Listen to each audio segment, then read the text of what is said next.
Hello everyone, সবাই কেমন আছো? আশা করি সবাই ভালো আছো। আর আমিও ভালো আছি। ভিডিওটি শুরু করার প্রথমে বড়দের প্রণাম এবং ছোটদের জন্য রইল অনেক অনেক ভালোবাসা আমার তরফ থেকে, এবং আমার পরিবারের তরফ থেকে রইল অনেক অনেক ভালোবাসা তোমাদের সকলের জন্য। আর আমাদের এখানে প্রচণ্ড গরম পড়েছে বন্ধুরা। আর তোমাদের ওখানে গরম কেমন অবশ্যই জানো। আর গরমে শরীর ঠান্ডা রাখতে আজ আমি নিয়ে এসেছি তোমাদের সামনে বেলের শরবত, ঠান্ডা ঠান্ডা বেলের শরবত। এছাড়া তোমরা সবাই তো জানো কম বেশি বন্ধুরা যে বেলের শরবতের উপকারিতা কী। আর যা প্রচণ্ড গরম পড়েছে বন্ধুরা, সবার বাড়িতে কম বেশি এই বেলের শরবত হয়ে থাকে।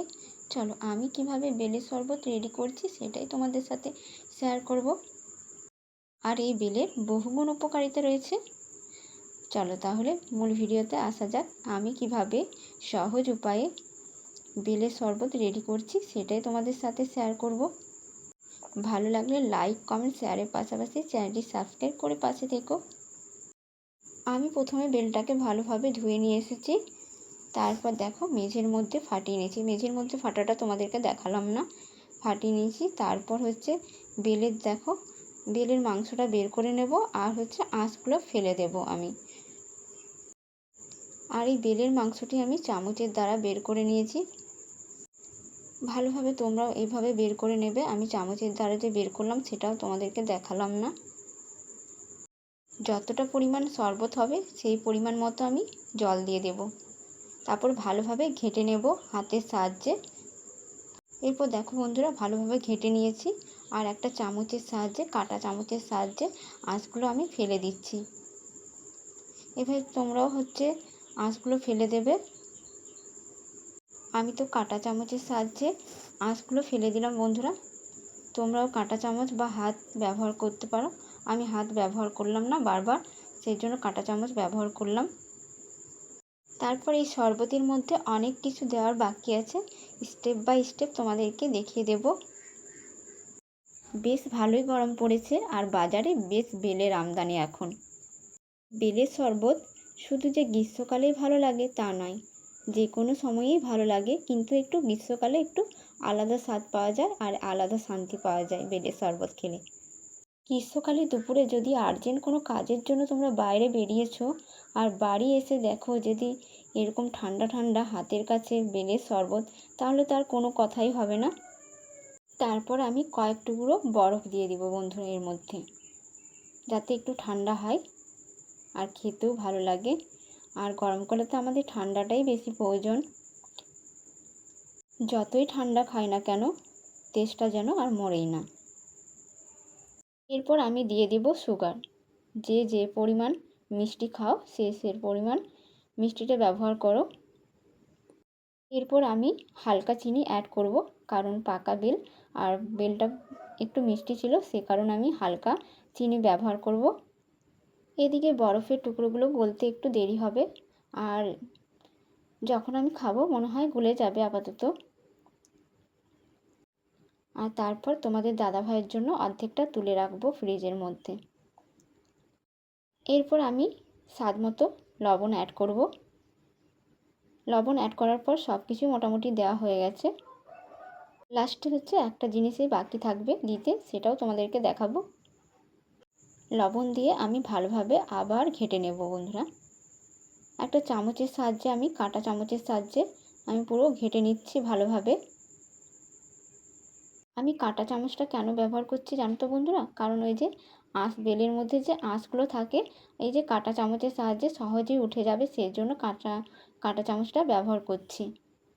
যেটা দিতে বাকি রয়েছে সেটা হচ্ছে ভেজে রাখা আগের থেকে জিরের পেস্ট, সেটা দিয়ে দেব।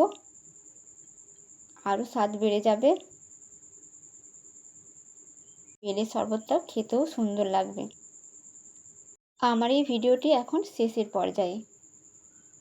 দেখো বন্ধুরা, আমি তো 5 টুকরো বরফ অ্যাড করেছিলাম, আর দেখো কিছুতেই ঠান্ডা মনে হচ্ছিল না, সেই জন্য আবার 2 টুকরো বরফ অ্যাড করলাম। যেটা হয় গ্রীষ্মকালে কিছুতেই ঠান্ডা মনে হচ্ছে না, যতই ঠান্ডা পান করি না কেন কিছুতেই তেষ্টা মেটে না আর ঠান্ডাও মনে হয় না, সেই জন্য আরও 2 টুকরো অ্যাড করলাম বরফ। আর যেটা দিতে বাকি আছে শেষে সেটা হলো জিরের পেস্ট, ভেজে রাখা জিরের পেস্ট দিয়ে দিলাম। চলো কেমন লাগছে অবশ্যই জানিও আমার ভিডিওটি। আর বেলের শরবত তো তোমরা তোমাদের বাড়িতে খেয়ে থাকো, কিন্তু আমার বাড়িতে আমার হাতের খেতে গেলে আমার বাড়িতে চলে আসতে হবে। আর আমার এই বেলের শরবতটি তোমাদের কাছে কেমন লাগলো অবশ্যই জানিও। আমি দুটো গ্লাস নিয়ে নিয়েছি বন্ধুরা, একটা হচ্ছে আমার জন্য আর একটা কাঁচের গ্লাস নিয়েছি আমার ছেলের জন্য। ঢেলে নিচ্ছি। এই যে আমার হচ্ছে স্টিলের যে গ্লাসটা ওটা আমার জন্য, আমি এর মধ্যে ঢেলে নিলাম। আর কাঁচের গ্লাসটা হচ্ছে আমার ছেলের জন্য। আর বাকিটা হচ্ছে তোমাদের দাদাভাই কাজে গেছে, সেজন্য কাজ থেকে ফিরে এসে খাবে, সেজন্য আমি ফ্রিজে তুলে রাখবো। আর এই পাকা বেলের শরবত কার কার পছন্দ অবশ্যই জানিও। আর আমার ছেলের তো শরবত টরবত কিছুই খেতে চায় না, তাও একটু অল্প করে দিলাম যদি খায় সেজন্য। ওকে এই বেলের শরবতের পরিবর্তে যদি তুমি আইসক্রিম দিয়ে দাও তাহলে খেয়ে নেবে গপাগপ। আমার এই ভিডিওটি শেষের দিকে, আর তোমাদেরকে একটা কথাই আমি বলবো, বেলের বহু গুণ রয়েছে, সেই গুণগুলির মধ্যে আমাদের কম বেশি সবারই জানা। পেট পরিষ্কার রাখে, আর হচ্ছে হজম শক্তি বৃদ্ধি করতে, কোষ্ঠকাঠিন্য দূর করতে, আরও অনেক কিছু গুণ রয়েছে এই ফলের মধ্যে। আমার এই ভিডিওটি তোমরা স্কিপ না করে পুরো ভিডিওটা দেখো, ভালো লাগবে। চলো টাটা বাই বাই, সবাই ভালো থেকো সুস্থ থেকো। আবার নতুন কোনো ভিডিও তোমাদের সামনে নিয়ে আসবো। ভালো লাগলে লাইক কমেন্ট শেয়ারের পাশাপাশি চ্যানেলটি সাবস্ক্রাইব করে পাশে থেকো। এখন রেখে দেওয়া যাক। আর বেলের শরবতটি কেমন হয়েছে। আর আমার এখানে ভয়েস দিতে খুবই কষ্ট জানো তো বন্ধুরা, কারণ রাস্তার সাইডে আমার বাড়ি, সেই জন্য আগের থেকে আমি ক্ষমা চেয়ে নিচ্ছি তোমাদের কাছে। মাইক্রোফোন ব্যবহার করা সত্ত্বেও বাইরের আওয়াজ কিছু চলে আসে। টাটা বন্ধুরা, সবাই ভালো থেকো সুস্থ থেকো। আবার কোনো ভিডিও নিয়ে তোমাদের সামনে হাজির হব। এখন রেখে দিলাম।